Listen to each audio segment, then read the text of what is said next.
Last class में हमने sources of recruitment पढ़ा था, जिसमें हमने इंटरनल सोर्सेस पढ़ा था, उसके मेरिट्स डीमेरिट्स पढ़े थे। आज हम स्टार्ट करेंगे एक्सटर्नल सोर्सेस क्या है रिक्रूटमेंट में। इंटरनल सोर्सेस में हमने देखा था promotion, transfer and x employment को हम लेते हैं। ये 3 हमारा इंटरनल सोर्सेस थे। अब हम देखेंगे हमारे एक्सटर्नल सोर्सेस क्या है। What is external sources of recruitment? अगर कोई भी जॉब जो वैकेंसी हमारे ऑर्गेनाइजेशन में है उसको फिल किसी बाहर के सोर्सेज से किया जा रहा है, किसी न्यू एम्प्लॉय को अपने ऑर्गेनाइजेशन में लिया जा रहा है, that is the external sources. An organization uses sources of external recruitment when it is considered that internal sources cannot provide a suitable candidate for a particular job or they may not fulfill the eligibility criteria of the job to be filled. External sources तभी use किया जाता है जब internal resources से हम नहीं ले सकते हैं या फिर जो एलिजिबिलिटी क्राइटेरिया हमने डिसाइड किया है उस पर्टिकुलर जॉब के लिए, उस जॉब को इंटरनल रिसोर्सेज से फुलफिल नहीं किया जा सकता है। ठीक है, तब हम यूज करते हैं external resources. External recruitment must be well planned and coordinated and especially needed a fast growing organization. Internal sources से सिर्फ कुछ वैकेंसीज फिल किया जा सकता है, लेकिन अगर कोई ऑर्गेनाइजेशन एक्सपैंड कर रहा है तो एक इंसान 2 काम तो नहीं कर सकता, दूसरे काम को करने के लिए एक और इंसान चाहिए, तो वो इंटरनल सोर्सेज से नहीं हो सकता है, उसके लिए एक्सटर्नल सोर्सेज की जरूरत पड़ती है। ठीक है, तो एक्सपेंशन में एक्सटर्नल सोर्सेज का बहुत ज्यादा रोल है। ठीक है, इस एक्सटर्नल सोर्सेज में एक वाइड चॉइस मिलता है और एक नया खून, नई एनर्जी, नया इंसान ऑर्गेनाइजेशन में आता है। ठीक है, एक्सटर्नल सोर्सेज के क्या क्या एक्सटर्नल सोर्सेज ऑफ रिक्रूटमेंट कौन से टाइप के हैं? 9 to 10 टाइप्स के सोर्सेज है जहाँ से हम हमारे पोटेंशियल एम्प्लॉयज को रिक्रूट कर सकते हैं। ठीक है, सबसे पहले है डायरेक्ट रिक्रूटमेंट। डायरेक्ट रिक्रूटमेंट में क्या होता है कि एक नोटिस बोर्ड में टंगा दी जाती है, जैसे एक फैक्ट्री है, एक ऑर्गेनाइजेशन की फैक्ट्री है, वहां पर लगा दिया कि हमें 4 वर्कर्स की जरूरत है। ठीक है, तो वो अगर किसी इंसान ने नोटिस पढ़ा उसको, उस हिसाब से वो वहां पर अप्लाई करेगा। ठीक है, ये यूजुअली डायरेक्ट रिक्रूटमेंट जो है वो कैजुअल वैकेंसीज को फिल करने के लिए होता है। कैजुअल वैकेंसीज किसको कहते हैं? जो कि डे टू डे बेसिस पर होता है। ठीक है, जिसके लिए स्किल्ड वर्कर्स की जरूरत नहीं पड़ती है। अनस्किल्ड या सेमी स्किल्ड जॉब्स होते हैं जिसमें उसके लिए हम कहाँ से सोर्स यूज करते हैं, कौन सा सोर्स यूज करते हैं? डायरेक्ट रिक्रूटमेंट सोर्स यूज करते हैं। ठीक है, और इनको wages remuneration as a daily wage दिया जाता है, इनको कोई मंथली सैलरी नहीं दिया जाता है। ये कभी भी चेंज हो सकते हैं, जैसे आज हमें 4 वर्कर्स चाहिए, हमने नोटिस बोर्ड में डाल दिया, कल हमें 2 वर्कर्स चाहिए, हमने कल 2 वर्कर्स लिया। तो ये कोई परमानेंट प्लेस नहीं होता है इनको ऑर्गेनाइजेशन में, ये कैजुअल बेसिस पर होते हैं और इनको वेजेस, डेली वेजेस मिलता है। ठीक है, ये इस टाइप का जो रिक्रूटमेंट है डायरेक्ट रिक्रूटमेंट, ये एडवर्टाइज नहीं किया जा सकता है क्योंकि हमें रोज रिक्रूटमेंट है, जैसे आज हमें रिक्वायर्ड है 4 लोग, कल 2 लोग, फिर परसों 6 लोग, तो हम एवरीडे न्यूज़पेपर में डालेंगे वैकेंसीज करके, तो फिर हमारा कॉस्ट बहुत इंक्रीज हो जाएगा। साथ में जो वर्कर्स होते हैं, जो सेमी स्किल्ड या अनस्किल्ड वर्कर्स होते हैं, वो इतने एजुकेटेड नहीं होते कि वो न्यूज़पेपर्स डेली पढ़ सकें। तो इसको इसलिए हम नोटिस बोर्ड में डालते हैं। और साथ में ही तब सूटेबल होता है इस टाइप का डायरेक्ट रिक्रूटमेंट जहाँ पर सिर्फ हमें वर्कर्स लेना है। ठीक है, कोई एम्प्लॉयज नहीं लेना है। ठीक है, इस टाइप के लिए सूटेबल होता है। ठीक है, उसके बाद है कैजुअल कॉलर्स। नेक्स्ट हमारा सोर्स है कैजुअल कॉलर्स। कैजुअल कॉलर्स में क्या है कि एक डाटाबेस बनाया जाता है, जैसे कि आप पोटेंशियल, जैसे एक एडवर्टाइजमेंट में जब हमने डाला कि हमें आईटी पर्सनल चाहिए। ठीक है, अपने ऑर्गेनाइजेशन में आईटी पर्सनल चाहिए, हमने नंबर ऑफ वैकेंसीज नहीं डाले, तो number of vacancy for example हमें पता है, एज अ ऑर्गेनाइजेशन पता है कि 5 लोग चाहिए, लेकिन सिर्फ 5 लोग तो अप्लाई नहीं करेंगे, कम से कम 50 to 500 लोग अप्लाई करेंगे उस पर्टिकुलर पोस्ट में। तो जो 5 लोग हमने सिलेक्ट किया, ठीक है, उसके बाद जो बाकी लोग हैं उसको, उनका जो डाटाबेस है, उनका जो क्वालिफिकेशन है, उनका नंबर है, वो हम फेक नहीं देते, उसका एक डाटाबेस बना के रखते हैं। अगर बाई चांस 3 मंथ्स में, 4 मंथ्स में इनमें से ये जो हमने 5 सिलेक्ट किया उसमें से कोई किसी ने नौकरी छोड़ दी, किसी की तबीयत खराब हो गया ड्यू टू एक्सीडेंट, डेथ कुछ हो गया, तो हम सिर्फ एक वैकेंसी फिल करने के लिए हम फिर से पूरा रिक्रूटमेंट प्रोसेस नहीं स्टार्ट कर सकते, क्योंकि रिक्रूटमेंट प्रोसेस पूरा स्टार्ट करने में, एक्सटर्नल सोर्सेज से रिक्रूटमेंट करने में बहुत कॉस्ट एंड टाइम इन्वॉल्व होता है। तो इसलिए हम फिर क्या करते हैं, तब इन्हीं डाटाबेस में से, जो हमारा डाटाबेस रिमेनिंग डाटाबेस में से, उनमें से फिर हम एक को सिलेक्ट करते हैं, ठीक है। This is known as casual callers. इससे क्या होता है, the merit of the source of recruitment is that it reduces the cost of recruiting workforce in comparison to other sources। जैसे कि मैंने कहा कि एक्सटर्नल सोर्सेज में बहुत कॉस्ट इन्वॉल्व होता है, cost as well as time. तो अगर हमारा डाटाबेस ऑलरेडी क्रिएट है तो हमें न्यूज़पेपर में एडवर्टाइजमेंट देने की जरूरत नहीं है, ठीक है। तो उन डाटाबेस से ही हमने एप्लीकेंट्स चूज किया, और फिर हमने जो भी हमारा रिमेनिंग प्रोसेस है सिलेक्शन का, वो सारा हमने पर्टिकुलर उस डाटाबेस से हम कर सकते हैं, ठीक है। अब हमारा next source, external source of recruitment है एडवर्टाइजमेंट।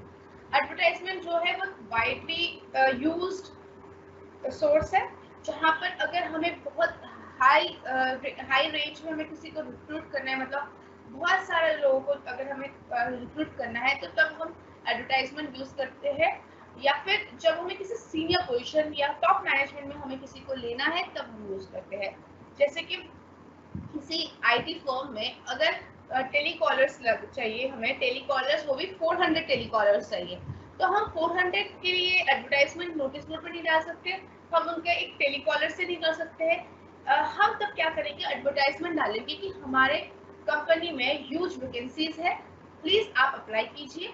देन जब वो अप्लाई करेंगे, उनमें से जो हमारे लिए हमारे ऑर्गेनाइजेशन के ऑब्जेक्टिव्स के साथ मैच करेंगे, उनको हम सिलेक्ट करते हैं, ठीक है। तो एक वाइड चॉइस जब हमें चाहिए होता है, तब हम एडवर्टाइजमेंट यूज करते हैं। या फिर कोई टॉप मैनेजमेंट चाहिए होता है, जैसे हमारा टॉप हमारा सीईओ के नीचे वाला जो लेवल है, सीनियर एग्जीक्यूटिव, उसकी पोस्ट खाली है, ठीक है। तो सीनियर एग्जीक्यूटिव जो है वो तो नोटिस बोर्ड देखने नहीं आएगा, ठीक है। तो उसके टाइम पे क्या करते हैं, हम एडवर्टाइजमेंट डालते हैं कि सीनियर एग्जीक्यूटिव की पोजीशन खाली है हमारे ऑर्गेनाइजेशन में। तो जो भी अगर सीनियर एग्जीक्यूटिव ऑलरेडी दूसरी कंपनी में है, अगर उनको लग रहा है कि यहाँ पर उनका कैरियर ग्रोथ ज्यादा हो सकता है, उनका कंपनसेशन पैकेज ज्यादा हो सकता है, तब वो यहाँ पर अप्लाई करते हैं, ठीक है। The advantage of advertising vacancies is that more information about the organization and job can be given in the advertisement। यहाँ पर एडवर्टाइजमेंट में ज्यादा इंफॉर्मेशन दे सकते हैं कि एक्चुअल में जॉब डिस्क्रिप्शन क्या है, जॉब स्पेसिफिकेशन क्या है, ये सब हम एक एडवर्टाइजमेंट के थ्रू हम लोगों तक बता सकते हैं, ठीक है। या फिर हमें एक सिर्फ एक पर्टिकुलर दिल्ली से, जैसे हम दिल्ली का ऑर्गेनाइजेशन है, तो हम दिल्ली से हमें सिर्फ नहीं चाहिए, हमें वाइड डाइवर्सिफाइड लोग चाहिए। तो हम क्या करेंगे, नेशनल न्यूज चैनल में डालेंगे, नेशनल एम्प्लॉयमेंट न्यूज में डालेंगे, जहाँ पर डिफरेंट स्टेट्स के, डिफरेंट सिटीज के, डिफरेंट डिस्ट्रिक्ट्स के सब सारे जगह के लोग पढ़ेंगे उस न्यूज एडवर्टाइजमेंट को और हमारे ऑर्गेनाइजेशन में अप्लाई करेंगे, ठीक है। डिसएडवांटेज क्या है, एक फ्लड ऑफ रिस्पॉन्स आ जाता है, बहुत ज्यादा जो रिक्वायर्ड नहीं होता है, इतने लोग भी एडवर्टाइज उस पर्टिकुलर वैकेंसी के लिए अप्लाई करते हैं, ठीक है। एम्प्लॉयमेंट एक्सचेंज, एम्प्लॉयमेंट एक्सचेंज क्या होता है, एक गवर्नमेंट एक एजेंसी टाइप ऑफ होता है, जहां पर पहले के टाइम पर क्या किया जाता था कि हर पोटेंशियल कैंडिडेट जिनको लगता है कि अब मेरी उम्र होगी काम करने की, या फिर अब मुझे काम करना चाहिए, वो वहां पर जाके एक कार्ड बनाते थे कि मेरी ये क्वालिफिकेशन है, ये क्वालिटीज है। अब जो पोटेंशियल एम्प्लॉयर्स होते थे, ठीक है, जिनको एम्प्लॉइज चाहिए थे, वो वहां पर लिखते हो वो वहां पर अपना एडवर्टाइज करते थे कि हमें ये कैंडिडेट चाहिए इस टाइप के, तो वो एज अ लिंक क्रिएट होते थे। Employment exchange acts as a link between the job seekers and the employers, okay. It is run by the government and regarded as a good source of recruitment for unskilled and skilled operative jobs. In some cases, compulsory notification of vacancies to employment exchange is required by law. अब भी कुछ जो हमारे vacancies है, जैसे government vacancies है या फिर कोई बैंक्स की वैकेंसी है, वो एम्प्लॉयमेंट न्यूज या एम्प्लॉयमेंट एक्सचेंज में नोटिफाई करवाना कंपलसरी है एज पर द लॉ, ठीक है। तो क्यों नोटिफाई होता था, ताकि ये जो गवर्नमेंट जॉब है ये एक इक्वालिटी पर बेस्ड होता है कि सबको इस वैकेंसी के बारे में पता होना चाहिए, तो इसीलिए एम्प्लॉयमेंट एक्सचेंज में डाला जा रहा था, ताकि सब वाइड वैरायटी ऑफ लोगों को पता चले कि हाँ इस ऑर्गेनाइजेशन में ये वैकेंसीज है। ठीक है, तो ये एक एम्प्लॉयमेंट एक्सचेंज क्या एक्ट करती थी, serve as a link between job seekers and employers. Okay, लेकिन क्या होता था कि जो एम्प्लॉयमेंट एक्सचेंज के रिकॉर्ड्स है वो अप टू डेट नहीं हो रहे थे, तो इसीलिए एम्प्लॉयमेंट एक्सचेंज का जो ट्रेंड है वो धीरे धीरे कम होता गया। नेक्स्ट सोर्स है हमारा placement agencies and management consultants. किसी किसी बुक्स में मैनेजमेंट कंसल्टेंट्स और प्लेसमेंट एजेंसीज को अलग अलग सोर्स में डिवाइड किया गया है, बट ये एक ही हम इसको कंबाइन कर सकते हैं, ये एक ही सोर्स में माना जाता है। Management consultants are also a agency, a placement agency, they consult and place you in some organization. ठीक है, तो अगर आप चाहे इसको अलग अलग भी लिख सकते हैं, अलग अलग सोर्स ऑफ रिक्रूटमेंट करके भी लिख सकते हैं, एक साथ भी लिख सकते हैं, क्योंकि मोर और लेस इसके एडवांटेजेस एंड डिसएडवांटेजेस सेम है। ठीक है, तो ये प्लेसमेंट एजेंसीज क्या होती है? Placement agencies provide a nation wide service in matching personal demand and supply.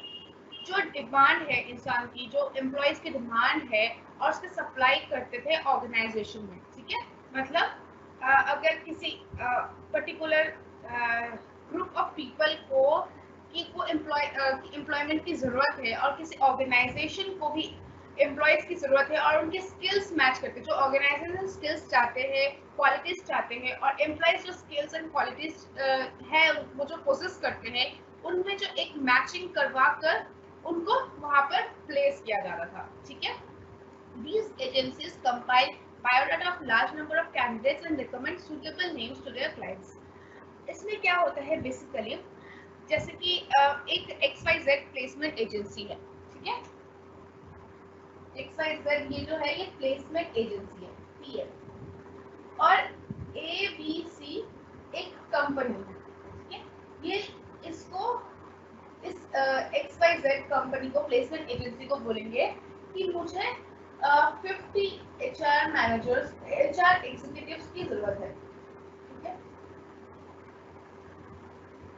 ये कंपनी इसको क्यों बोल रही है? क्योंकि इनके पास इतना टाइम नहीं है, इतना एफर्ट नहीं है, इतना स्किल्स नहीं है कि वो 50 HR एग्जीक्यूटिव को रिक्रूट कर सके, लेकिन इस कंपनी के पास इतना स्किल है कि ये इनसे पैसे लेकर इनको रिक्रूट करवा सके। ठीक है, तो ये ABC कंपनी XYZ का क्लाइंट है, और ये इसको पैसे देते हैं, इसको एक कंपनसेशन देते हैं कि आप मेरे 50 एग्जीक्यूटिव्स मुझे, एक कॉम्पिटेंट 50 एग्जीक्यूटिव्स मुझे दे दीजिए, तो मैं आपको रिक्वायर्ड अमाउंट दे दूंगा। ठीक है, तो ये XYZ प्लेसमेंट एजेंसीज में ABCD ऐसे बहुत सारे लोग आते हैं, अपना बायोडाटा सबमिट करके जाते हैं।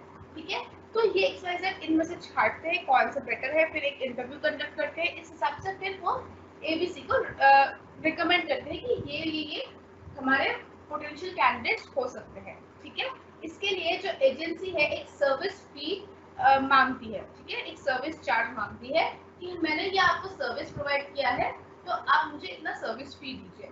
ये एक सर्विस प्रोवाइडर की तरह बिहेव करता है। Placement agencies are just like a service provider. Okay, ये यूजफुल तब होते हैं जब एक एक्सटेंसिव स्क्रीनिंग करना होता है, मतलब बहुत लोग, मतलब थाउजेंड्स, मिलियंस में, लैक्स में लोग होते हैं, और उसमें से स्क्रीन करना होता है, तो वो प्लेसमेंट एजेंसीज करते हैं। ठीक है, placement agencies and management consultancies के जो एग्जांपल्स है वो है, जैसे गवर्नमेंट के लिए स्टाफ सिलेक्शन कमेटी, जैसे SSC, जिसको SSC कहते हैं, वो भी क्या करते हैं, गवर्नमेंट ने एक एजेंसी बनाई है। ठीक है, उन्होंने उनको कंसल्टेंसी फीस देते हैं, और ये आउट ऑफ ऑल इंडियंस, ठीक है, इवन फॉरेन नेशनल्स में भी ये सिलेक्ट करते हैं, मतलब लैक्स 2 लैक्स एक पर्टिकुलर एग्जाम के लिए, CGL हो जाए या फिर CHSL हो जाए, उसमें लैक्स 2 लैक्स लोग एग्जाम देते हैं, फिर उनमें से वो सेकेंड टायर में लेकर जाते हैं, थर्ड टायर में फिर इंटरव्यू कंडक्ट करवाते हैं। तो ये एक प्लेसमेंट एजेंसी की तरह एक्ट कर रहे हैं। ठीक है, एक सर्विस प्रोवाइडर है जिसके लिए वो सर्विस चार्ज ले रहे हैं गवर्नमेंट से। ठीक है, these professional recruiters can entice the needed top executives from other companies by making the right offers. Even ये तो काम करते ही है, साथ में उनका एक और काम होता है, जैसे ABC कंपनी में एग्जीक्यूटिव मैनेजर की जरूरत है, तो वो क्या करेंगे, एग्जीक्यूटिव मैनेजर के लिए तो बहुत स्किल्स की जरूरत है, एक एक्सपीरियंस की जरूरत है, 15 इयर्स 20 इयर्स की एक्सपीरियंस की जरूरत है। तो वो क्या करते हैं, दूसरे कंपनी के जो एग्जीक्यूटिव मैनेजर है उनके साथ वो डील करते हैं, या फिर उनको उनके साथ एक मीटिंग करते हैं कि ये कंपनी में आप प्लेस हो जाइए तो आपका इतना बेनिफिट है, आपको इतना ज़्यादा कंपनसेशन है। तो वो इनको एक माइंड वॉश कराने में भी एक हेल्प, एक एक फंक्शन है उनका कि वो दूसरे प्रोफेशनल रिक्रूटर्स, दूसरे जो एग्जीक्यूटिव्स है अदर कंपनीज में, उनको राइट ऑफर्स प्रोवाइड करते हैं। ठीक है। मैनेजमेंट कंसल्टेंसी फर्म्स क्या होते हैं, these firms helps to recruit technical professional and manager personnel, जो कि प्लेसमेंट एजेंसीज भी करते हैं। They specialise in middle level and top level executive placements. बस इसमें और इसमें ये डिफरेंस है, प्लेसमेंट एजेंसीज जो है वो बॉटम लेवल के भी रिक्रूट करते हैं, लेकिन management consultancy firms only middle and top level executive placements करते हैं। They maintain a data bank of persons with different qualifications and skills, and even advertise the jobs on the behalf of their clients to recruit right top of personnel. जैसे SSC जो है वो advertise करते हैं internet पे, आपके वो newspaper में, इन सब में, सब जगह पर वो एडवर्टाइज करते हैं on the behalf of government, central government of India. ठीक है। नेक्स्ट सोर्स ऑफ रिक्रूटमेंट है कैंपस रिक्रूटमेंट, जो कि आजकल बहुत चल रहा है। जैसे बहुत बड़े बड़े आईआईटीज हो गए, आईआईएम्स हो गए, और ऑलमोस्ट ऑन ऑल कॉलेजेस क्या होते हैं, एक प्लेसमेंट सेल होता है। वो नंबर ऑफ स्टूडेंट्स जो अच्छे पोजीशन, अच्छे रैंक में है, या फिर एक अच्छा स्किल्स क्वालिटीज प्रोसेस कर रहे हैं, उनको एक रिक्रूटर, जो रिक्रूटिंग कंपनी है, उनके साथ एक इंटरव्यू कंडक्ट करवाते हैं, जिससे वो उनकी कंपनी में प्लेस्ड होते हैं। ठीक है। Colleges and institutes of management and technology have been popular source of recruitment for technical professional and manager jobs, जैसे कि मैंने बताया। Many big organizations maintain a close liaisons with the universities, vocational schools, and management institutes to recruit qualified personnel for various jobs. बहुत सारी organisations जो होती है, जो बड़ी ऑर्गेनाइजेशंस हो गई, जैसे इन्फोसिस हो गए, टीसीएस हो गए, ये क्या करती है, जो अच्छे अच्छे कॉलेजेस है, जैसे आईआईटीज हो गए, ट्रिपल आईटीज हो गए, एनआईटीज हो गए, इन सब के साथ एक लिंक, एक लिएशन, एक कोडियल रिलेशनशिप बना के रखते हैं, ताकि जब at the end of 2 years या 4 इयर्स, 2 इयर्स मास्टर्स में या 4 इयर्स आफ्टर बैचलर्स, वो मेक श्योर करते हैं कि उनके बेस्ट कैंडिडेट्स हमारे ऑर्गेनाइजेशन में आए। ठीक है। Recruitment from educational institutions is referred to as campus recruitment. Okay. अब हमारा नेक्स्ट सोर्स ऑफ रिक्रूटमेंट है रिकमेंडेशंस ऑफ एम्प्लॉइज। कभी कभार क्या होता है कि हमें, हमारे ऑर्गेनाइजेशन में ज़्यादा लोग की ज़रूरत नहीं है, कम लोग की ज़रूरत है, सिर्फ 3-4 वैकेंसीज ही है। तो 3-4 वैकेंसीज के लिए हम इतना खर्चा क्यों करें? तब हम क्या करते हैं, एम्प्लॉइज के रिकमेंडेशंस में हम उनकी फर्दर स्क्रीनिंग करते हैं, क्योंकि एम्प्लॉइज को पता होता है कि हमारे ऑर्गेनाइजेशन की पॉलिसी क्या है, हमारे ऑर्गेनाइजेशन कैसा है, तो वो जिसको रिकमेंड करेगा या करेगी उसको पता है, उनको आइडिया होगा कि हमारा ऑर्गेनाइजेशन कैसा है। ठीक है। इसलिए हम एम्प्लॉयज के रिकमेंडेशंस लेते हैं। फिर रिकमेंडेशंस क्या हो सकते हैं कि उनके कोई फ्रेंड्स हो या रिलेटिव्स हो, जो अच्छे इस जो हमें स्किल्स की ज़रूरत है, जो कॉम्पिटेंसीज की ज़रूरत है एक पर्टिकुलर जॉब में, एक पर्टिकुलर वैकेंसी में, वो उनके फ्रेंड्स या जो रिलेटिव्स है उनके पास हो सकता है वो क्वालिटीज। तब हम क्या करते हैं, तब एज अ एम्प्लॉय हम रिकमेंड करते हैं अपने ऑर्गेनाइजेशन में कि ये अच्छा सोर्स ऑफ रिक्रूटमेंट हो सकता है। ठीक है। Such applicants are likely to be good employees because their background is sufficiently known. उनका background sufficiently known है। अगर जैसे A और B है, ठीक है, B इस ऑर्गेनाइजेशन में काम कर रहा है ऑलरेडी, और A उसका भाई है, तो बी को पता है कि मेरे भाई के पास क्या क्या क्वालिटीज है, इवन ए को भी पता है कि बी के ऑर्गेनाइजेशन किस टाइप का है, उनको कैसा एनवायरनमेंट है, तो उससे वो विलिंग भी हो सकता है और अनविलिंग भी हो सकता है। तो एक रियलेबल सोर्स ऑफ रिक्रूटमेंट होता है रिकमेंडेशंस ऑफ एम्प्लॉयज। ठीक है। This policy creates goodwill among the present employees and helps in finding reliable candidates. एक रियलेबल कैंडिडेट मिलने में भी बहुत ज़्यादा हेल्प होता है फॉर द ऑर्गेनाइजेशन। ठीक है। नेक्स्ट सोर्स है लेबर कॉन्ट्रैक्टर्स। लेबर कॉन्ट्रैक्टर्स क्या है? These are the persons who maintain a close contract with the laborers and they can provide the required number of unskilled workers at short notice. वो क्या करते हैं कि अगर किसी ऑर्गेनाइजेशन में लिखा है, नोटिस आया है कि हमें 15 लेबर की जरूरत है, तो लेबर कॉन्ट्रैक्टर क्या करते हैं कि लेबरर्स के साथ एक क्लोज कॉन्टैक्ट में रहते हैं और एक उनको ऑर्गेनाइजेशन को लेबरर्स प्रोवाइड करते हैं एट अ शॉर्ट नोटिस, ठीक है। Workers are recruited through labour contractors who in some cases are themselves involve employees of the organization. ऐसा हो सकता है कि उस ऑर्गेनाइजेशन का वो ऑलरेडी एम्प्लॉय हो, ठीक है, और वो जानता है कि जैसे ऑर्गेनाइजेशन में 2 गार्डनर की जरूरत है, ठीक है, मैं एक एम्प्लॉय हूँ ऑर्गेनाइजेशन की और 2 गार्डनर की जरूरत है, तो एक शॉर्ट नोटिस में चाहिए कि कल कोई इंस्पेक्शन है, तो ये जो सामने की जो ट्रीज एंड प्लांट्स है इसमें थोड़ी कटाई करवाने की जरूरत है, थोड़ा सा मैन्युअल डालने की जरूरत है, तो हमें इमीडिएटली 2 गार्डनर की जरूरत है। तो मैं क्या करूँगी, मुझे पता है कि मेरे घर के पास में 2 गार्डनर रहते हैं, मेरे घर को भी वो अच्छी तरह ब्यूटीफाई करते हैं, तो मैंने उनको कांटेक्ट किया और एट अ शॉर्ट नोटिस मैंने ऑर्गेनाइजेशन को प्रोवाइड किया, तो I act as a labour contractor, ठीक है। वैसे ही ऑर्गेनाइजेशन में ऐसे एम्प्लॉयज होते हैं जो एक क्लोज कॉन्टैक्ट में होते हैं डिफरेंट काइंड्स ऑफ लेबरर्स और ऑर्गेनाइजेशन को प्रोवाइड करते हैं when they required at a short notice, ठीक है। इसका डिसएडवांटेजेस क्या है कि अगर जैसे मैं इस ऑर्गेनाइजेशन को मैंने छोड़ दिया और इन फ्यूचर 2 गार्डनर की जरूरत हुई, उन 2 गार्डनर को तो मौका नहीं मिलेगा क्योंकि उन तक तो बात ही नहीं पहुंची, क्योंकि मैं तो ऑर्गेनाइजेशन छोड़ चुकी हूँ। तो ये एक डिसएडवांटेज होता है लेबर कॉन्ट्रैक्टर का, ठीक है। आजकल ये वाला जो सिस्टम है ये इतना चलता नहीं है, ये इतना एक गुड सोर्स ऑफ रिक्रूटमेंट नहीं माना जाता है, तो but it is still a source of recruitment but not a good source of recruitment, okay. Next, advertising on television, जैसे advertising on newspaper था वैसे advertising on television, जैसे डीडी नेशनल पर हमने एडवर्टाइज कर दिया कि दूरदर्शन में इतने सारे वैकेंसीज है, तो आप अगर ये क्वालिफिकेशन है आपके पास, ये स्किल्स है, तो आप अप्लाई कर सकते हैं, ठीक है। तो वैसे ही एक स्पेशल प्रोग्राम्स होते हैं, रेडियो में भी होता है, जैसे एम्प्लॉयमेंट न्यूज, जॉब वॉच, वैसे टीवी में भी होता है, ठीक है, ताकि एक large wide range of people तक ये जो एडवर्टाइजमेंट है वो पब्लिसाइज्ड हो, ठीक है। उसके बाद आता है वेब पब्लिशिंग, जैसे टेलीविजन पे किया, जैसे न्यूज़पेपर में किया, वैसे ही इंटरनेट आज का बहुत इंपॉर्टेंट सोर्स है आजकल, तो इंटरनेट में भी हम पब्लिसाइज करते हैं advertisement. Internet is becoming a common source of recruitment these days. There are certain websites specifically designed and dedicated for the purpose of providing information about both job seekers and job opening. बहुत सारे ऐसे portals बन चुके हैं आज के time पर जहाँ पर जॉब सीकर्स अपना प्रोफाइल पोस्ट करते हैं, साथ ही साथ जो जॉब ओपनिंग्स है, पर्टिकुलर ऑर्गेनाइजेशन में जो जॉब ओपनिंग्स है वो भी वहाँ पर पोस्ट करते हैं, जहाँ पर एक मैच होता है वहाँ पर वो इंटरव्यू देने जाते हैं, ठीक है। That is a web publishing source, ठीक है, जैसे कि फॉर एग्जांपल naukri.com हो गया, jobstreet.com हो गया, ये सारे एग्जांपल्स हैं वेब पब्लिशिंग के, ठीक है। आते हैं what are the merits of external sources.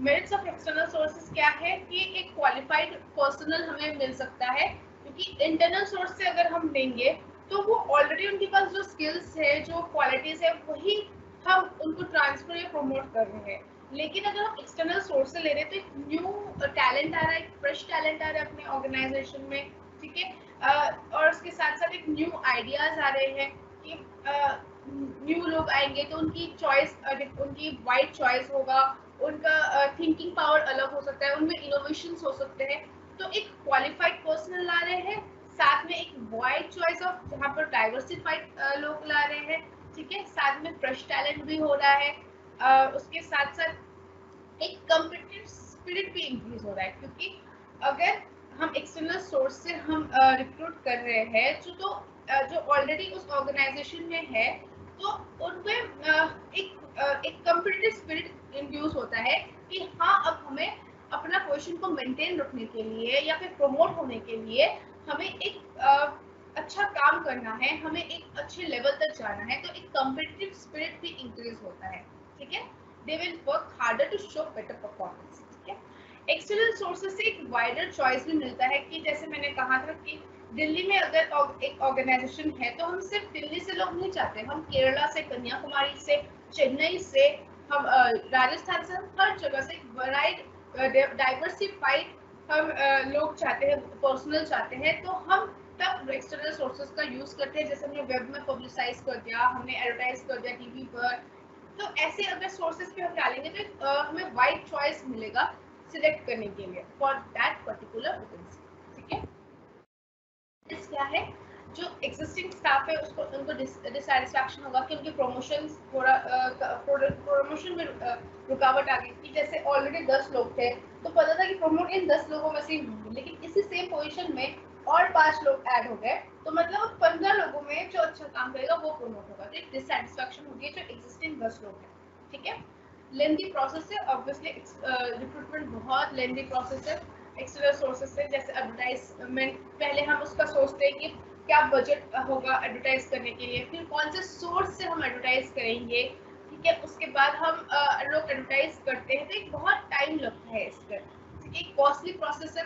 अगर आप किसी भी एक छोटा सा न्यूज़पेपर में आर्टिकल डालेंगे, एक छोटा सा न्यूज़पेपर, एक नॉर्मल न्यूज़पेपर में एक छोटा सा एडवर्टाइजमेंट डाल रहे हैं, उसमें भी लैक्स में लग जाता है कॉस्ट। तो एक कॉस्टली प्रोसेस है, साथ में आप उसको स्क्रीनिंग कर रहे हैं, टाइम भी दे रहे हैं। ठीक है, हम चलते हैं हमारा next topic that is selection. हमने रिक्रूटमेंट कर लिया, अब हम करेंगे सिलेक्ट। ठीक है, सिलेक्शन क्या होता है, अब हमारे जो इतने सारे हमारे पास वाइड चॉइसेस आ गए थे रिक्रूट करके, लोगों ने अप्लाई कर दिया, अब उस अप्लाइड जो हमारा पूल है उसमें से हम आइडेंटिफाई करेंगे, चूज करेंगे the best person out of the number of prospective candidates for a job. जितने हमारा पूल है, जितना ही हमारा रिक्रूटमेंट क्या है, पूल ऑफ क्वालिफाइड पर्सन से, उसमें से हम बेस्ट को चूज करेंगे। ठीक है, that is selection. In this, the candidates are required to take a series of employment tests and interviews. Selection process में क्या होता है, एक बहुत सारे एम्प्लॉयमेंट टेस्ट होते हैं, जैसे एप्टीट्यूड टेस्ट हो गया, इंटेलिजेंस टेस्ट हो गया, पर्सनालिटी टेस्ट हो गया, ये सारे टेस्ट होते हैं, साथ में इंटरव्यू भी कंडक्ट होता है। ये सब होता है इसलिए है कि जो कैंडिडेट्स है वो क्या हमारे जो जॉब प्रोफाइल है उससे 110% मैच कर रहे हैं कि नहीं, वो एक टेस्टिंग कर रहे हैं हम उस कैंडिडेट का। ठीक है, at every stage many are eliminated and few move on to the next stage until the right type of is found. Her different stage होता है। सबसे पहले हो गया एसे राइटिंग, हो गया एसे राइटिंग, इससे पता चल रहा है कि आपकी प्रोफिशिएंसी इंग्लिश में कितनी है, आपकी कमांड कितनी इंग्लिश में। जितने लोगों को हमने सिलेक्ट किया, जिनका अच्छा था, टू द मार्क था, टू द पॉइंट था, हमने उनको सिलेक्ट किया, बाकी लोग रिजेक्ट हो गया। तो सिलेक्शन एक नेगेटिव प्रोसेस है। ठीक है, क्योंकि हम रिजेक्शन इसमें बहुत ज्यादा है, एलिमिनेशन बहुत ज्यादा है। रिक्रूटमेंट जो है एक पॉजिटिव प्रोसेस है, क्योंकि हम सबको बुला रहे हैं, सबको बोल रहे हैं कि हमारे इसमें अप्लाई कीजिए। ठीक है, ये एक डिफरेंस है रिक्रूटमेंट और सिलेक्शन में। Selection is a negative process and recruitment is a positive process, please note it down. Okay, उसके बाद आता है हमारा इसमें एलिमिनेशन हो जाता है, और इसमें क्या है, ये प्रोसेस कहाँ से स्टार्ट होता है, स्क्रीनिंग ऑफ एप्लीकेशंस। जो एप्लीकेशंस आए हैं उसमें से सबसे पहले हम स्क्रीन करते हैं। ठीक है, कि स्क्रीनिंग करते हैं कि कौन सा एप्लीकेशंस सही है। ठीक है, फॉर एग्जांपल आईटी प्रोफेशनल के लिए हमने हमारी वैकेंसी थी, यहाँ पर अगर एचआर के लिए किसी की कोई बीकॉम किया हुआ है तो वो आईटी प्रोफेशनल कैसे बन सकता है, या फिर किसी ने सीए किया हुआ है तो वो आईटी प्रोफेशनल कैसे बन सकता है। तो हम सबसे पहले स्क्रीनिंग ऑफ एप्लीकेशंस करते हैं कि जो एक्चुअल में बेसिक क्वालिफिकेशन है उसके साथ मैच हो रहा है कि नहीं। ठीक है, उसके बाद बहुत सारे स्टेप्स होते हैं, वो हम पढ़ेंगे, सिलेक्शन के बहुत सारे स्टेप्स होते हैं। ठीक है, लास्ट में जाकर जो कैंडिडेट है, जो पोटेंशियल कैंडिडेट जिसको हमने सिलेक्ट किया है, उसको जॉब लेटर ऑफर किया जाता है। ठीक है, जो सिलेक्शन प्रोसेस है ये totally based on judgement about the performance of the potential of the candidate. एक कैंडिडेट का कितना पोटेंशियल है उसको हम जज करते हैं। ठीक है, the effectiveness of selection process would ultimately be tested in terms of on the job of the chosen person. That is very obvious कि जब वो जिसको हमने सिलेक्ट किया, जिस पोटेंशियल कैंडिडेट को हमने सिलेक्ट किया, वो कितना हमारे ऑर्गेनाइजेशन के लिए बेनिफिशियल है, कितना हमारे ऑर्गेनाइजेशन के लिए इफेक्टिव है, ये तो अल्टीमेटली कहाँ पता चलेगा, जब वो जॉब में काम कर रहा है 1 महीने 2 महीने के बाद ही पता चलेगा कि हाँ हमने जो सिलेक्ट किया वो सही है कि नहीं। ठीक है, जैसे कि मैं बोलती हूँ हमेशा स्कॉलर्स के डेफिनेशंस हमें पढ़ने चाहिए, याद करने चाहिए और एग्जाम पे लिखना भी चाहिए।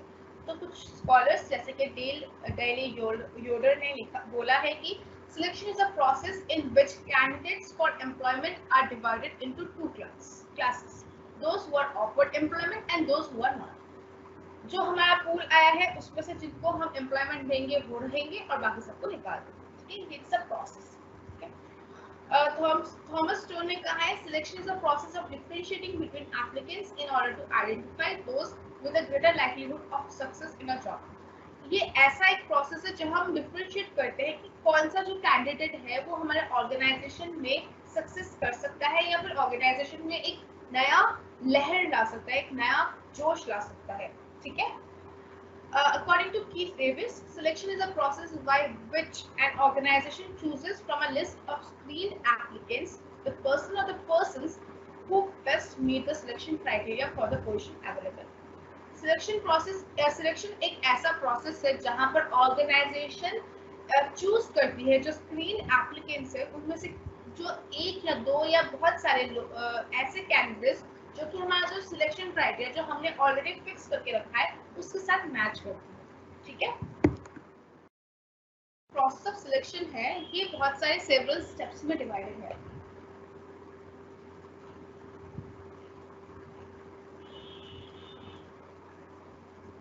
हमारा सबसे पहला स्टेप है प्रिलिमिनरी स्क्रीनिंग. प्रिलिमिनरी स्क्रीनिंग क्या होता है, जैसे कि मैंने बताया कि इसको एलिमिनेट करना होता है अनक्वालिफाइड और unfit job seekers based on the information supplied in the application forms. जैसे एक एप्लीकेशन फॉर्म है वहां पर पोस्ट अप्लाइड फॉर लिखा होता है. ठीक है. पोस्ट अप्लाइड फॉर किसी ने लिख दिया असिस्टेंट प्रोफेसर. ठीक है.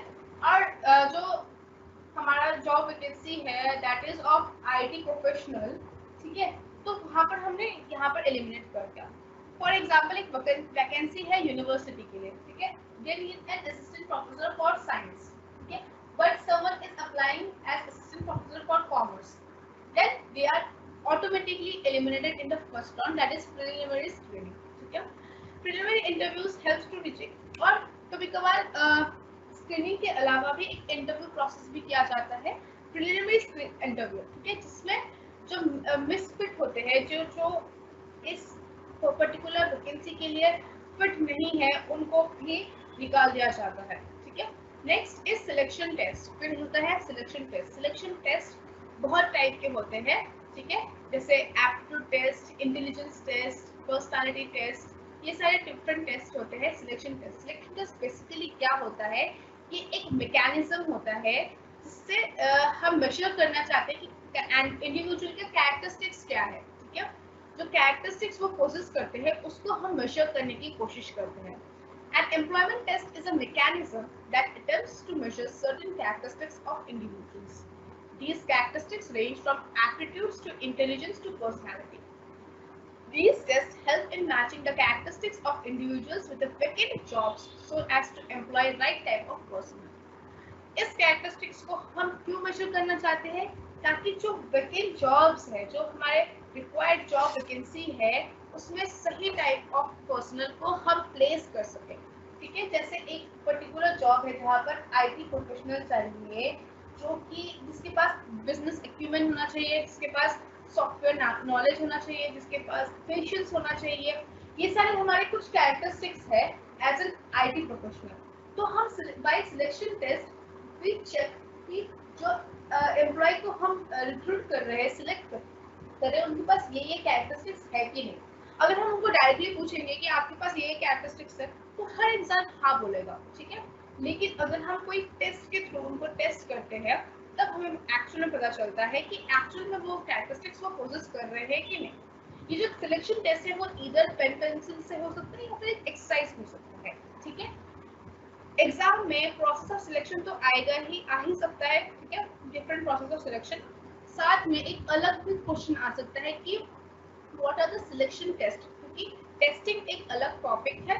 ठीक है. तो टेस्टिंग करके भी एक क्वेश्चन आ सकता है, शॉर्ट नोट आ सकता है. तब आपको ये भी लिखना है, साथ में इसके डिफरेंट जो इम्पोर्टेंट टेस्ट है और इसके सिग्निफिकेंस क्या है ये भी आपको लिखना है. ठीक है. पूछा जा रहा है क्वेश्चन में कि प्रोसेस ऑफ सिलेक्शन क्या है, तब आप सिग्निफिकेंस ऑफ टेस्ट आप स्किप कर सकते हैं. ठीक है. तो सिलेक्शन टेस्ट क्या क्या होते हैं. सिलेक्शन टेस्ट होते हैं intelligence test, aptitude test, personality और प्रोफेशनल टेस्ट, इंटरेस्ट और motivation test and projective test. क्या होता है? It is a test used to measure the level of intelligent question of an individual. एक इंसान कितना इंटेलिजेंट है, कितना प्रेजेंस ऑफ माइंड है, वो चेक करने के लिए इंटेलिजेंस टेस्ट किया जाता है। It is a indicator of a person's learning ability or the ability to make decisions and judgment। Intelligence test से क्या होता है?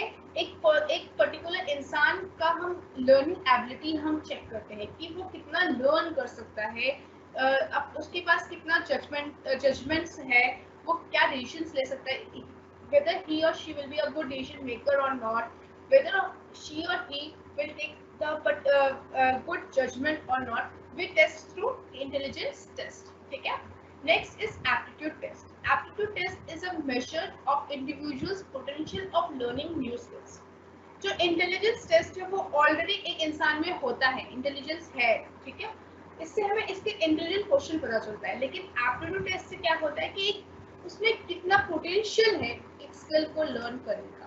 Aptitude test measures the individual potential of for learning new skills. ठीक है। Aptitude test दो type के होते हैं, एक होता है कॉग्निटिव टेस्ट और एक होता है मोटर टेस्ट। ठीक है।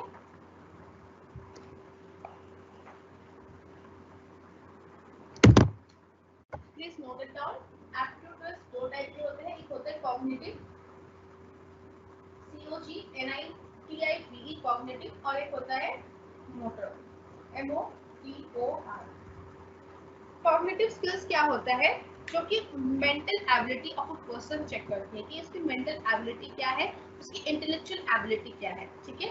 और मोटर टेस्ट क्या करती है? उसके फिजिकल डायमेंशंस क्या है, जैसे कि हैंड आई कोऑर्डिनेशन, जैसे आपकी आंखें टेढ़ी तो नहीं है या फिर आपके हाथ के साथ आपकी आंखें जा रही है कि नहीं, ये सारे जो है ये मोटर टेस्ट में आते हैं और कॉग्निटिव में मेंटल एबिलिटी चेक होता है।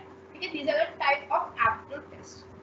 Personality test. पर्सनालिटी टेस्ट क्या होता है? एक पर्सन कितना इमोशनल है, उसका क्या रिएक्शन होता है, उसकी वैल्यू सिस्टम क्या है, उसकी एथिक्स कितनी है, ये सब चेक होता है पर्सनालिटी टेस्ट में।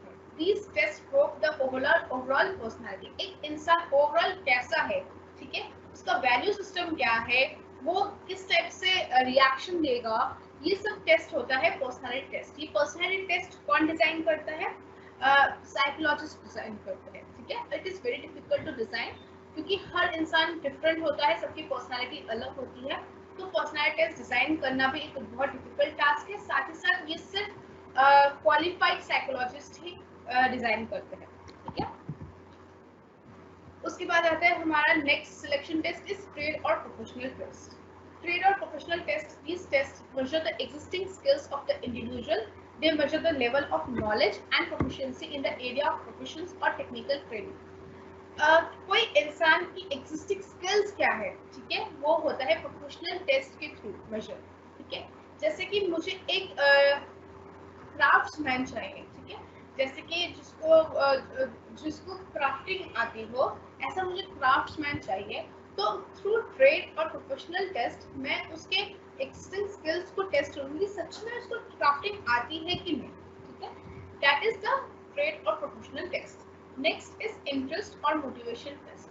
इंटरेस्ट और मोटिवेशन टेस्ट इज लाइक एक इंसान कितना एक पर्टिकुलर टास्क में इन्वॉल्व हो सकता है। मैंने एक सिचुएशन दे दिया, ठीक है,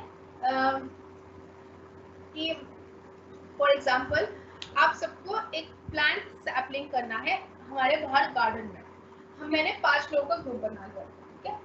अब आपको ही प्लांट लाना पड़ेगा, आपको ही कहीं से मैन्योर लेना पड़ेगा, अरेंज करना पड़ेगा, तो सब आपका, इन 5 का ही काम है। तो मैं चेक करूंगी कि इन 5 में से किसकी पर्सनालिटी ऐसी है, कौन ज्यादा इन्वॉल्व हो रहा है, किसका ज्यादा इंटरेस्ट है टुवर्ड्स दिस प्रोजेक्ट। तो this is an interest test और मोटिवेशन टेस्ट। जितना इंसान इन्वॉल्व होगा एक ऑर्गेनाइजेशन में, उतना ही वो मोटिवेटेड है, ठीक है, उतना ही उसमें पॉजिटिव एनर्जी है। This kind of test helps to know the pattern of interest और involvement of a person in particular project or a task. ठीक है। And the last test is projective test. Projective test में एक applicant का free responses देखते हैं through pictures। जैसे कि एक पिक्चर हमने पोस्ट कर दिया, एक हमने पिक्चर पोस्ट कर दिया फ्लावर का, ठीक है। अब हमने जो हमारे पोटेंशियल कैंडिडेट्स है उनको हमने बोला कि ये पिक्चर से आप क्या समझ रहे हैं। तो किसने कहा मुझे ये फ्लावर में मुझे एक खूबसूरती दिख रही है, किसने कहा कि मुझे ये फ्लावर नहीं मुझे एक वॉज दिख रहा है, ठीक है। तो किसने कहा कि ये मुझे कुछ अलग कंटेक्स्ट में कहा, तो सबने एक अलग अलग कंटेक्स्ट में कहा। तो इससे इसकी पर्सनालिटी पता चल रही है कि कौन किस वे में थिंक करता है, कौन आउट ऑफ द बॉक्स सोचता है, कौन कितना हद तक कितने लेवल तक सोच सकता है, कितना इनोवेटिव हो सकता है, ठीक है। This is a projective test. Significance of employment test can help to uncover talent that may otherwise be overlooked। ये ऐसे टैलेंट को टेस्ट करते हैं या अनकवर करते हैं जो कि ओवरलुक हो सकता है। जैसे इंटरव्यू में ये सारे जो फैक्टर्स हैं ये हम निकाल नहीं सकते, ये हमें पता नहीं चल सकता है, ठीक है। कौन कितना आउट ऑफ द बॉक्स सोचता है ये हम इंटरव्यू में नहीं पता कर सकते हैं। एक पर्टिकुलर इंसान में वो क्राफ्ट है कि नहीं, वो ट्रेड है कि नहीं, वो स्किल है कि नहीं, वो हम इंटरव्यू में पता नहीं कर सकते। अदरवाइज वो अगर कोई ट्रेड टेस्ट या प्रोफेशनल टेस्ट नहीं कर रहा है, उस एग्जाम से नहीं गुजर रहा है, तो हमें पता नहीं चलेगा, ठीक है। It helps to differentiate between the ability required for the present job and that required for a new job। एक एबिलिटी जो ऑलरेडी है और आप फ्यूचर में आप उसको लर्न कर सकते हैं कि नहीं, ये दोनों चीज पता चलती है एम्प्लॉयमेंट टेस्ट के थ्रू, ठीक है। It is a great deal of information about a person's competencies can be known by using employment test। एक इंसान की competencies कितनी है, उसके skills कितने हैं, abilities कितनी है, knowledge कितना है, ये सब पता चलता है employment test से। एक it reduce the cost of selection, क्योंकि जो large applicants है वो short period में हम इनको reduce कर सकते हैं, क्योंकि हमने एक aptitude test दे दिया सबको और हमने पहले से ही डिसाइड कर लिया कि हम कौन से बेसिस पर हम सिलेक्ट करेंगे। तो एक लार्ज पॉपुलेशन से हम एक सैंपल ले सकते हैं, एक सिलेक्टेड पर्संस को सिलेक्ट कर सकते हैं थ्रू एम्प्लॉयमेंट टेस्ट, ठीक है। Psychological test can reduce the cost of hiring. Psychological जो टेस्ट है उससे कॉस्ट ऑफ हायरिंग भी रिड्यूस हो सकता है। कैसे? जैसे कि अगर फॉर एग्जांपल हम मानते हैं कि हमारे ऑर्गेनाइजेशन में साइकोलॉजिकल टेस्ट नहीं हुआ और हमने ऐसे ही सिलेक्ट कर लिया लोगों को, ठीक है, बाकी जो फैक्टर्स है, बाकी जो स्टेप्स है उसके थ्रू हमने सिलेक्ट कर लिया, लेकिन साइकोलॉजिकल टेस्ट नहीं लिया।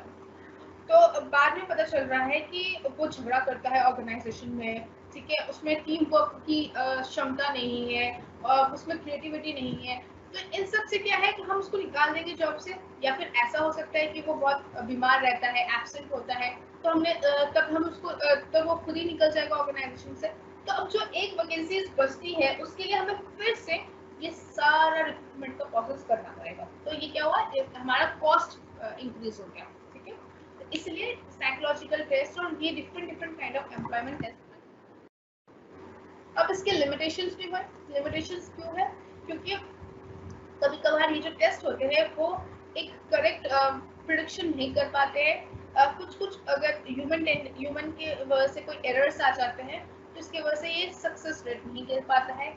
ऐसा भी होता है कभी कभार लोग बहुत नर्वस होते हैं, इसके चक्कर में वो अपने एक्चुअल आउटपुट नहीं दे पाते उस पर्टिकुलर टाइम फ्रेम में, ठीक है। And this test can no test can measure with guarantee the complex combination of characteristics required in numerous positions। कोई भी टेस्ट, कोई भी इंटरव्यू, कुछ भी, nothing can judge correctly 100% a particular single person, ठीक है, क्योंकि हर इंसान डिफरेंट है, हर इंसान में डिफरेंट कैरेक्टरिस्टिक्स एंड बहुत चीजें डिफरेंट है। तो वो एकदम कम्प्लीटली एक पर्टिकुलर इंसान के बारे में कोई भी टेस्ट पता नहीं कर सकता। तो ये लिमिटेशंस है। लेकिन एम्प्लॉयमेंट टेस्ट यूजफुल क्यों है? कि टू द एक्सटेंट हमें बहुत सारा चीज पता चल जाता है ऑफ एन एम्प्लॉय, ठीक है, ये पोटेंशियल एम्प्लॉय। अब हमने देखा फर्स्ट स्टेप हमारा क्या था, प्रिलिमिनरी स्क्रीनिंग, हमने स्क्रीन कर लिया, उसके बाद हमने सिलेक्शन टेस्ट किया, उसके बाद हमारा थर्ड स्टेप क्या है सिलेक्शन का, एम्प्लॉयमेंट इंटरव्यू। अब हम इंटरव्यू कंडक्ट करेंगे। इंटरव्यू क्या होता है? एक formal in depth conversation conducted to evaluate the applicant suitability for the job. एक ये फॉर्मल इन डेप्थ कन्वर्सेशन होता है, 1 to 1 हो सकता है, 2 by 1 हो सकता है, जैसे दो इंटरव्यू में बोर्ड में है और एक कैंडिडेट है। तो ये इन डेप्थ होता है, फॉर्मल होता है, जहाँ पर फॉर्मल ड्रेस पहन के जाना होता है, फॉर्मल कम्युनिकेशन होता है, ये एक ऐसा प्रोसेस होता है इंटरव्यू, ठीक है।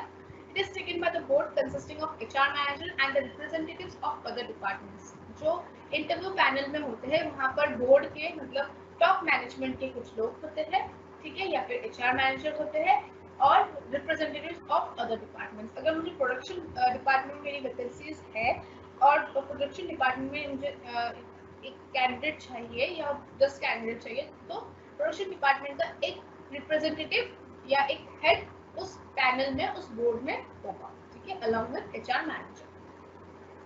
The role of interview is to seek information that of the interview is to provide the same. Interview के दौरान इंटरव्यूअर क्वेश्चंस पूछते हैं और एक इंटरव्यूई के बारे में पता करते हैं और इंटरव्यू की रिस्पॉन्सिबिलिटी कि वो इंफॉर्मेशन उनको दे, ठीक है। उसके बाद नेक्स्ट स्टेप होता है, जब इंटरव्यू हो गया हमारा, प्रीलिमिनरी स्क्रीनिंग कर लिया, उसके बाद हमने टेस्ट के थ्रू हमने कुछ कैंडिडेट्स लिया, उसमें फिर हमने उनको इंटरव्यू करवाया, इंटरव्यू के थ्रू वो कुछ सिलेक्शन हो गए, जैसे 10 कैंडिडेट सिलेक्ट हो गया आफ्टर इंटरव्यू। उसके बाद हम उनका रेफरेंस एंड बैकग्राउंड चेक करवाएंगे कि हम उनसे पूछेंगे कि आप अपने किसी भी आपके जो पिछले एम्प्लॉई है, उनके एम्प्लॉयर है, उनके आप नाम, एड्रेस, टेलीफोन नंबर दीजिए, आप अपने रिलेटिव्स के टेलीफोन नंबर दीजिए या फ्रेंड्स के, टीचर्स के, यूनिवर्सिटी प्रोफेसर्स के, इनके नाम, एड्रेस और टेलीफोन नंबर दीजिए। फिर हम उनको कांटेक्ट करते हैं अलग से और उनको बोलते हैं कि हम दोनों की जो बात हो रही है, मतलब उसने जो रेफरेंस दिया है, ठीक है, जैसे एग्जांपल के थ्रू मैं समझाती हूँ।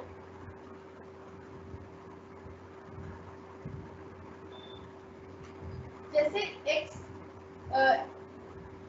XYZ एक कंपनी है, ठीक है, और XYZ ने B को सिलेक्ट किया है, ठीक है। अब B को बोलेंगे कि आप अपने रेफरेंसेस दीजिए, ठीक है। तो उन्होंने यूनिवर्सिटी से एक प्रोफेसर का रेफरेंस दिया, उनका नेम, एड्रेस और टेलीफोन नंबर दिया, अपने फ्रेंड में से किसी एक का नंबर दिया, अपने पिछले एम्प्लॉयर का रेफरेंस दिया, ठीक है। अब ऑर्गेनाइजेशन क्या करेगी, नेक्स्ट डे या 2-3 दिन में ये यूनिवर्सिटी वालों को भी कॉल करेंगे, फ्रेंड्स को भी कॉल करेंगे और एम्प्लॉयर को भी कॉल करेंगे और इनको बोलेंगे कि हमारे बीच में जो कन्वर्सेशन हो रही है वो कॉन्फिडेंशियल रहेगा, वो बी तक नहीं पहुंचेगा। फिर इनसे ये पूछते हैं, जो भी बी ने डिटेल्स दिया होगा, नेम, एज, क्वालिफिकेशन, उनकी क्वालिटीज, सब इनसे वेरीफाई करते हैं। जैसे यूनिवर्सिटी के प्रोफेसर ने अगर कुछ चीज बोली है, या फ्रेंड्स भी वही बोल रहे हैं, एम्प्लॉयर भी वही बोल रहे हैं, या फिर फ्रेंड्स ने जो बोला है यूनिवर्सिटी के प्रोफेसर भी वही बोल रहे हैं और एम्प्लॉयर भी वही बोल रहा है, तो इससे जो रेफरेंस चेक्स होते हैं, ठीक है, इसको कहते हैं रेफरेंस चेक। जैसे बी ने बोला कि मेरी प्रीवियस सैलरी 5 लाख थी, ठीक है, तो वो एम्प्लॉयर से चेक करेंगे कि सच में उसकी सैलरी क्या 5 लाख थी। तो ये एक प्रोसेस होता है रेफरेंस एंड बैकग्राउंड चेक्स करने का, कि ये जो बी है वो कितना सच्चा है, कितना ट्रूथफुल है, ठीक है। उसके बाद अगर इस लेवल से वो क्लियर हो जाता है, उसके बाद होता है सिलेक्शन रिविजन फाइनल रिविजन किया जाता है कि इन्होंने टेस्ट, इंटरव्यूज और रेफरेंस चेक्स क्लियर किए हैं, तो अब इनको किस डिपार्टमेंट में प्लेस करना चाहिए। अब ये क्या इतने इक्विप्ड है, इतने वेल वर्स्ड है कि हम इनको पक्का सिलेक्ट करें, ये फाइनल डिसीजन मेकिंग किया जाता है हमारे नेक्स्ट स्टेप में, ठीक है। उसके बाद आता है मेडिकल एग्जामिनेशन। जब हमने सोच लिया कि ठीक है हम बी को सिलेक्ट करेंगे, तब हम बी का मेडिकल एग्जामिनेशन कराते हैं to ascertain their physical capability.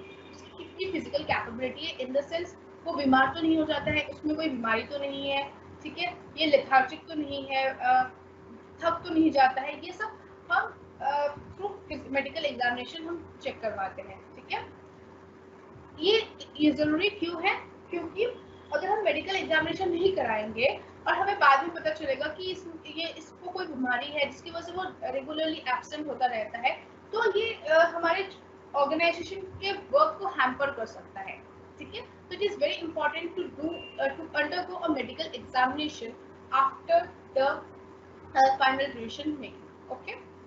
तो जॉब ऑफर उसके बाद दिया जाता है, जो कि जिसको फिट डिक्लेयर कर दिया जाता है मेडिकल ऑफिसर के द्वारा, उनको जॉब ऑफर किया जाता है, ठीक है। जॉब ऑफर में क्या होता है, उनको ऑफर किया जाता है जो सारे जो हमारे सिलेक्शन प्रोसेस को क्लियर करके आ चुके हैं, और एक अपॉइंटमेंट लेटर उनको प्रोवाइड किया जाता है। अपॉइंटमेंट लेटर में लिखा होता है कि आप किस दिन और कहाँ पर रिपोर्ट करेंगे, किस डिपार्टमेंट में रिपोर्ट करेंगे, किस सिटी में रिपोर्ट करेंगे, और रिपोर्टिंग टाइम भी लिखा जाता है।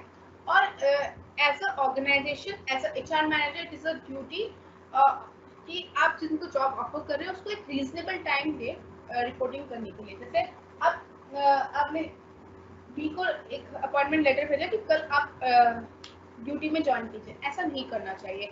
आप 1 वीक 1 मंथ का टाइम दीजिए कि आप विद इन 1 मंथ आप हमारे ऑर्गेनाइजेशन को ज्वाइन कीजिए, क्योंकि क्या पता ये कहीं दूर रहता हो या फिर ये पहले से किसी ऑर्गेनाइजेशन में काम कर रहा हो, वहाँ से उसको लीव लेना पड़े, मतलब छुट्टी रिजाइन करना पड़ेगा, तो ये सब चीजें कंसिडर करनी चाहिए। ठीक है, after giving job offer they are given some sort of orientation, मतलब उनको बताया जाता है कि ऑर्गेनाइजेशन कैसा है, आपकी क्या ड्यूटी है, आपके पीयर एम्प्लॉय से मिलवाया जाता है, and are placed on the job for which he is और she is appointed. Okay,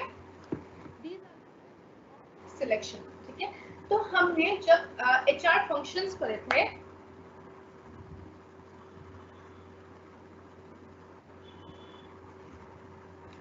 HR functions करे थे, तब हमने दो टाइप के फंक्शंस पढ़े थे, एक मैनेजरियल फंक्शंस और एक पढ़े थे हमने ऑपरेटिव फंक्शंस।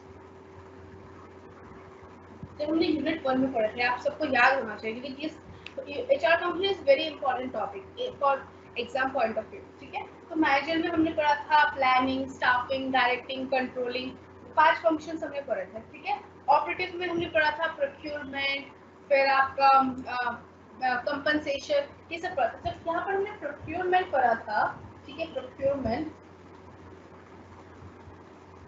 के अंदर हमने पढ़ा था human resource planning, job analysis, recruitment, selection,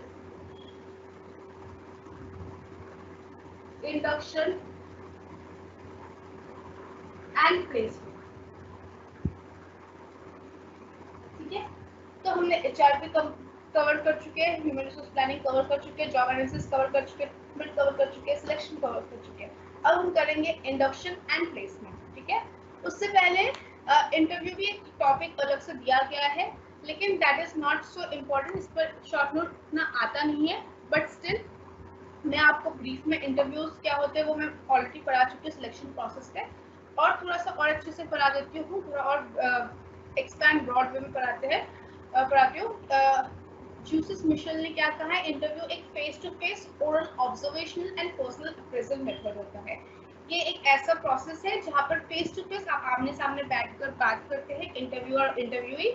एक ओरल होता है, कोई रिटन कन्वर्सेशन नहीं होता है, ओरल कन्वर्सेशन होता है, ऑब्जर्व करता है जो इंटरव्यूअर होता है। ठीक है, जो इंटरव्यू ले रहा है वो ऑब्जर्व करता है कि इंटरव्यू की क्या स्किल्स है, उसके बॉडी लैंग्वेज क्या है, उसके एक्सप्रेशन क्या है, वो कितना नर्वस होता है, ये सब ऑब्जर्व करता है। ठीक है, this is a method of observational method and personal appraisal method. ठीक है, it is a procedure to design to get information from a candidate. एक ऐसा प्रोसेस है जहां से हम कैंडिडेट का जो पोटेंशियल है, जो कैंडिडेट के जो कैरेक्टरिस्टिक्स है, वो हम डिजाइन करते हैं इस वे में कि वो हमें पता चल सके कि जो कैंडिडेट ने बोला है वो सच में क्या वो है। कि जैसे अगर कैंडिडेट ने बोला कि मेरा स्ट्रेंथ है गुड कम्युनिकेशन, ठीक है, तो क्या उसका कम्युनिकेशन स्किल्स बहुत अच्छा है, ये हम कहाँ से पता करते हैं, थ्रू इंटरव्यू। ठीक है, what is interview? Interview is a formal in depth conversation, जो कि मैं पहले भी बता चुकी हूँ, is a formal conversation and in depth conversation. आप डिटेल में बात कर सकते हैं in a interview, but formally in a formal communication, through formal communication. It involves two way exchange of information. मैंने आपसे कुछ पूछा एज अ इंटरव्यूअर एंड आपने आंसर दिया एज अ इंटरव्यू, तो it's a to way exchange of information. एक ही नहीं बोल रहा, दोनों बोल रहे हैं, सुन रहे हैं, समझ रहे हैं, आंसर दे रहे हैं, क्वेश्चन पूछा जा रहा है। ठीक है, टिप्स क्या है? Interview helps to obtain additional information from the candidate. जो कैंडिडेट उस पेपर में जो लिखा हुआ है, इसके अलावा भी उसके जो स्किल्स है, क्वालिटीज है, वो पता चलता है through interview. It facilitates giving the candidate information about the job, company policies, products etcetera. इसमें ये भी पता चलता है कि एक्चुअल में ऑर्गेनाइजेशन क्या है, उसकी पॉलिसीज क्या है, प्रोडक्ट्स क्या है, ये भी इंटरव्यूअर बताते हैं इन एन इंटरव्यू। ठीक है, it assesses the basic suitability of the candidate. जो बेसिक सूटेबिलिटी है एक पर्टिकुलर वैकेंसी के लिए, एक पर्टिकुलर जॉब के लिए इसको असेस किया जाता है, उसको एक पोटेंशियल कैंडिडेट को असेस किया जाता है on the basis of interview. ठीक है, इंटरव्यू किसी दो तीन टाइप के हो सकते हैं, जहाँ पर 1 to 1 इंटरव्यू हो रहा है या फिर 2-3 इंटरव्यूअर्स है और एक ही इंटरव्यू है। ठीक है, इंटरव्यूई है।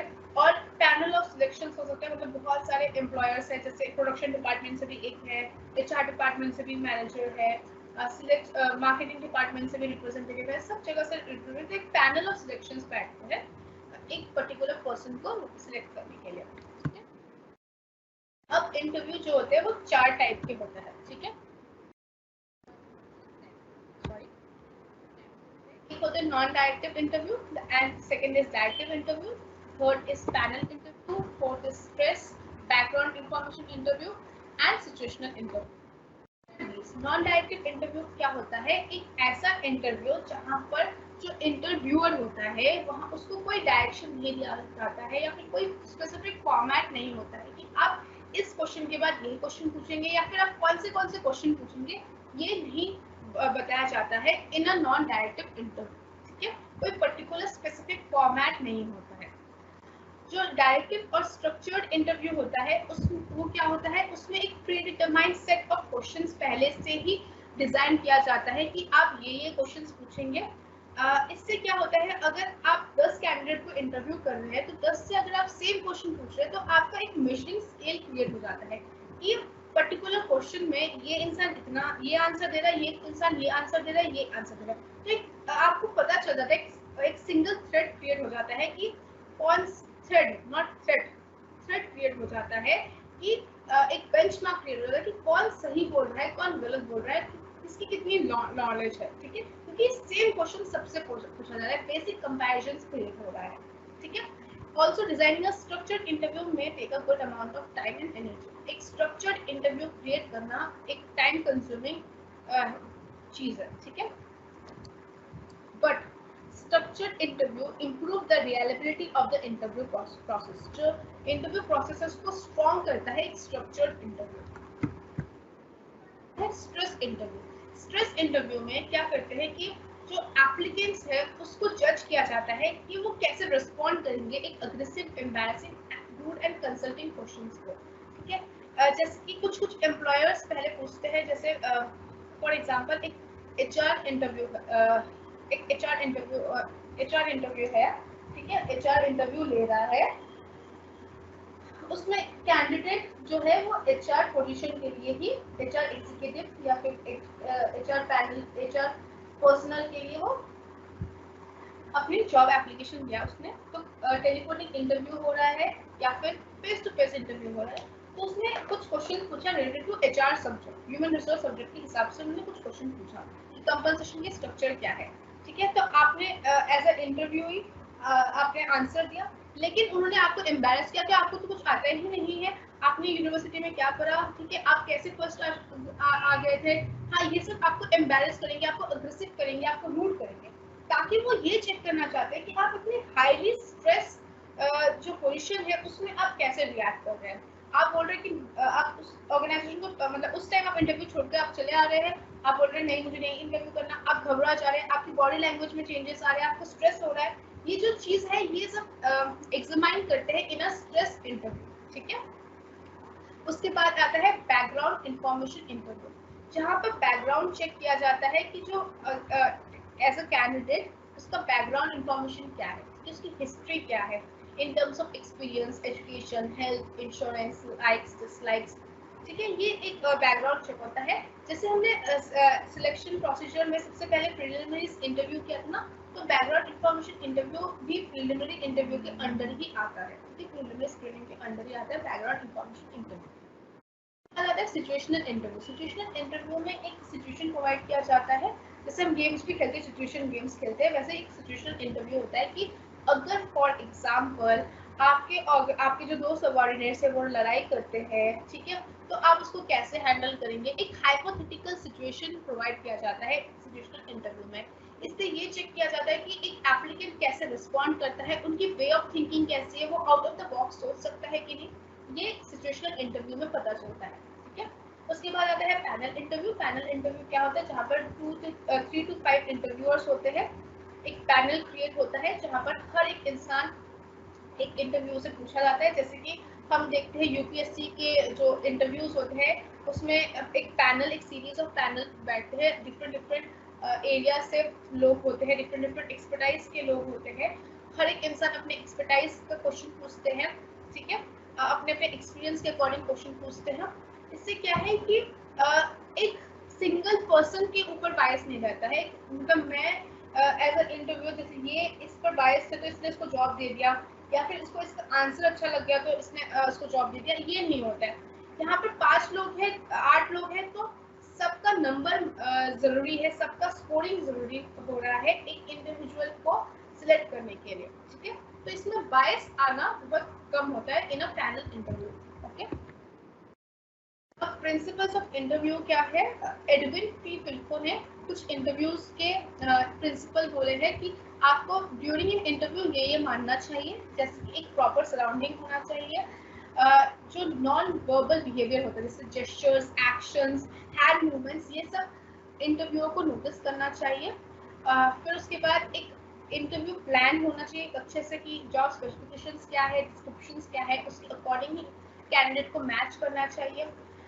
फिर इंटरव्यू का ऑब्जेक्टिव क्या है और किस मेथड से इंटरव्यू लिया जाया जा सकता है, ये सब पता होना चाहिए, ठीक है। These are the principles. एक अच्छा डिसीजन मेकिंग होना चाहिए, जो इंटरव्यू ले रहा है वो ही शुड बी और she should be a good decision maker, ठीक है। कोई कंफ्यूजन नहीं होना चाहिए क्वेश्चंस में, जो क्वेश्चन बोल रहे हैं उसमें वो क्लियरली बोलना चाहिए एज अ इंटरव्यूअर। कोई उसमें कंफ्यूजन या एम्बिग्युइटी नहीं होना चाहिए, ठीक है। एक रिटन रिकॉर्ड भी मेंटेन करना चाहिए। जैसे अगर मैं एक्स का इंटरव्यू ले रही हूँ तो साथ साथ में नीचे मार्क्स भी लिख लूँ कि 5 marks for his expression, 2 marks for his body language, 7 marks for his knowledge. तो एक मैं नोट भी बना रही हूँ। ऐसा नहीं कि वो चला जा रहा है, उसके बाद 10 लोगों का एक साथ इंटरव्यू ले लिया, फिर मैं सोच रही हूँ कि पहले इंसान ने कैसे किया फिर उसको मार्क्स दूँ, सेकेंड ने कैसे दिया था सोच कर मैं, ऐसा नहीं। जब जो इंसान दे रहा है साथ ही साथ मैं कहीं पर रिटर्न लिखती जा रही हूँ, उसका स्कोर, उसका मार्क्स, उसका रिव्यूज लिखते जा रही हूँ, ठीक है। These are the principles of interview. Importance क्या है, ये एक पर्सनल ट्रस्ट को असेस करता है क्योंकि this is a face to face contact. उसके बाद it creates a better understanding the mind of candidate. Candidate को भी क्लियर अंडरस्टैंडिंग होता है कि मैं किस ऑर्गेनाइजेशन में जा रही हूँ, ठीक है, और इस ऑर्गेनाइजेशन में मैं फिर बैठ सकती हूँ कि नहीं, क्लियर अंडरस्टैंडिंग भी हो जाता है, ठीक है। कम्युनिकेशन स्किल जज किया जाता है इन इंटरव्यू कि आपने बोला है कि मैं वेल वर्स्ड हूँ इन हिंदी, इंग्लिश, तो आप वो चीज़ कितना आप एडवांस इंग्लिश जानते हैं कि नहीं, या फिर आपकी इंग्लिश बहुत टूटी फूटी है, तो वो सब जज किया जाता है through interview. These are the importance of interview.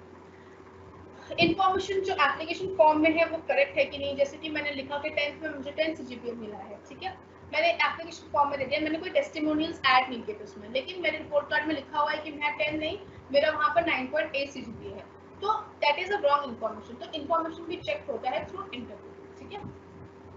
Many companies do not follow elaborate selection procedure as it is costly and time consuming. They can rely on interview if it is properly placed and administered. ठीक है, तो interview को कभी कभार मतलब ये जो selection procedure है वो बहुत कॉस्टली एंड टाइम कंज्यूमिंग होता है, तो कभी कभार क्या करते हैं कि वेल प्लान इंटरव्यू ही कर लेते हैं जिससे बाकी जो सिलेक्शन प्रोसीजर है उनको एलिमिनेट कर देते हैं, ठीक है। तो वो क्रिटिसाइज भी किया गया है क्योंकि एक सब्जेक्टिव ओपिनियन बन जाता है कि एक इंसान बायस्ड हो सकता है एक पर्टिकुलर इंसान के लिए, तो इसलिए सब्जेक्टिव ओपिनियन हो सकता है। द सेम वे ये भी हो सकता है कि मैं एज अ इंटरव्यूअर मैं एक्सपेक्ट कर रही हूँ कि आप ही आंसर दो, ठीक है, लेकिन आप वैसा आंसर ना देके out of the box answer दे रहे, लेकिन वो मेरे लिए आउट ऑफ द बॉक्स नहीं है, मेरे लिए वो गार्बेज है, तो इसलिए मैं उस आंसर को मान नहीं रही, आपको रिजेक्ट कर दिया। लेकिन वो ऑर्गेनाइजेशन के लिए वो पर्टिकुलर कैंडिडेट यूजफुल हो सकता था, लेकिन मैंने वो माना नहीं। तो that is a criticism of interview कि इंटरव्यू में बायस, पर्सनल बायस आ जाते हैं। एक पर्सनल जो नॉलेज है इंसान का जो इंटरव्यू ले रहा है वो शायद इतना हाई लेवल का नहीं है कि वो समझ सके कि ऑर्गेनाइजेशन गोल्स के साथ ये कैंडिडेट मैच कर पा रहा है कि नहीं, ठीक है, क्योंकि जो इंटरव्यूज है they may not be trained for conducting interviews, ठीक है। Are the criticisms of interview we have covered till now. अब next में हम placement and induction करेंगे and we will start with unit 3, ठीक है। कोई डाउट है तो लेट मी टेक दैट।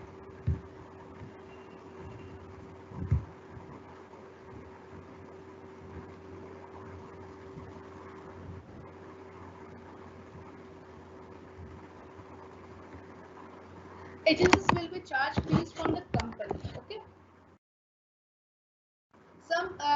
आज के टाइम पर ऐसे हो चुका है कि कुछ एजेंसीज जॉब सीकर से भी लेते हैं पैसे, जैसे कि अगर पर्टिकुलरली प्लेस करना हो, जैसे कुछ कंसल्टेंसी फर्म्स या मैनेजमेंट एजेंसीज ऐसे आ चुके हैं जो कि बोलते हैं कि आप हमारे ऑर्गेनाइजेशन में आइए, हमें कंसल्टेंसी फीस दीजिए और हम आपको श्योर शॉट प्लेस कर देंगे किसी कंपनी में। ठीक है, ये जो श्योर शॉट बोलते हैं वो यूजुअली टेली कॉलर्स को रिक्रूट करने के लिए, इन टाइप के लोगों को रिक्रूट करने के लिए ही तब फीस चार्ज करते हैं। ठीक है, बट 95% चांसेस यही होते हैं कि वो कंपनी से ही फी चार्ज करते हैं। ठीक है, एम्प्लॉयमेंट एक्सचेंज मैंने जैसे कि कहा एक लिंक है एम्प्लॉयर और एम्प्लॉय के बीच में। अभी इतना चलता नहीं है, अभी बहुत कम एग्जिस्ट करता है, लेकिन पहले एम्प्लॉयमेंट एक्सचेंज हमारे पेरेंट्स के टाइम पर एम्प्लॉयमेंट एक्सचेंज ही होता था, जहाँ पर एम्प्लॉयर जो है वो वहाँ पर आकर अपनी वैकेंसीज देखकर जाते हैं कि हमारे कंपनी में ये वैकेंसी चाहिए होता है, और जो पोटेंशियल कैंडिडेट्स है वो बार बार विजिट करते थे, जाकर देखते थे कि वहाँ पर ये वैकेंसीज है तो हम उसके लिए एलिजिबल है कि नहीं। तो वो एक लिंक क्रिएट करते हैं जॉब सीकर्स एंड एम्प्लॉयर के बीच में। ठीक है, और जो एम्प्लॉयमेंट एक्सचेंज है वो क्रिएट या रन कौन करता है, उनको फंड कौन करता है, गवर्नमेंट फंड करता है। ठीक है,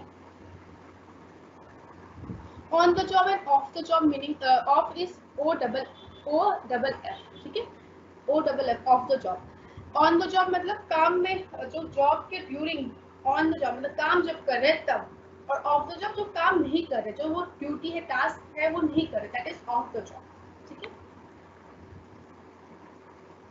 सॉरी मुझे बंगाली आती नहीं, बंगाली पढ़ना आता नहीं है, तो जिसने भी एनॉर्मस जिसने भी लिखा है रोहिणी।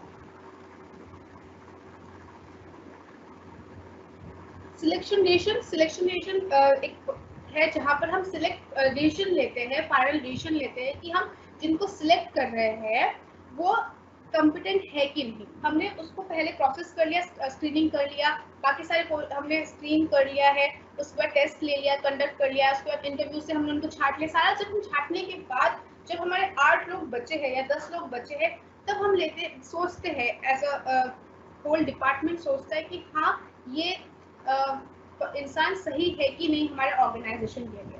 ठीक है, ये एक फॉर्मेलिटी टाइप ऑफ ही होता है रियल लाइफ में, बाकी ही प्रोसेस होते हैं, ये एक फॉर्मेलिटी होता है, but still this step is important.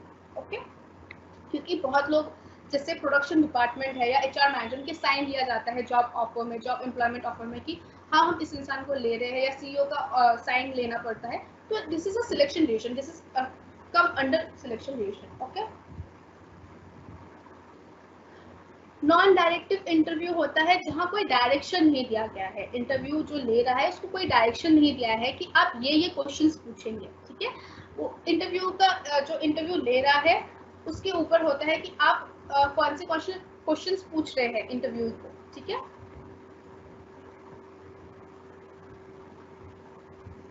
the knowledge of candidates that can judge in direct structured interview varieties cannot be found in non-direct interview.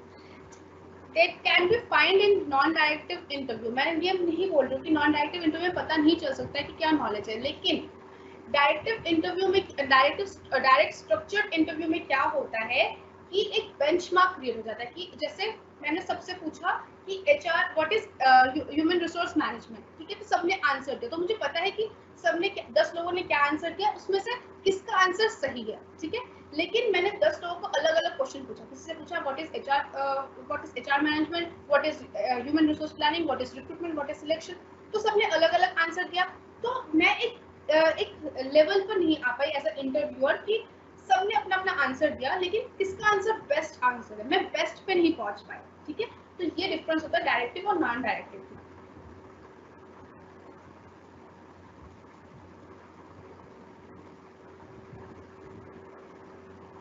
Notes मैं आपको सेंड कर दूंगी at the end off the completion of the unit. ठीक है, बाकी books में सारे available है, बट मैं नोट्स भी प्रोवाइड कर दूंगी।